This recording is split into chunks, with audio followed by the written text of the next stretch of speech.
Hello everyone, আমি কোয়েল। কেমন আছো তোমরা সবাই? আমার নতুন আরও একটি ভিডিওতে তোমাদেরকে অনেক অনেক ওয়েলকাম।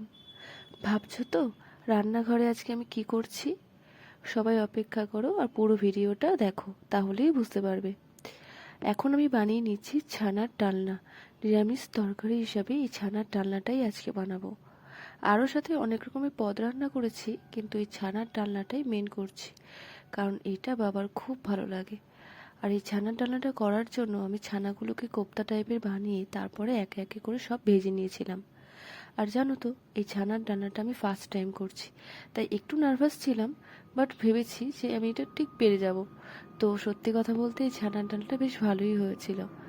আর রান্না করতে না আমার খুব ভালো লাগে। আর রান্নাঘরে যখন এসে দেখি যে নিজের মতন করে পরিপাটি করে করতে পারছি, তখন তো আরও ভালো লাগে। যাই হোক, আজকে যে দিনটা সেটা হচ্ছে বাবার বার্থডে।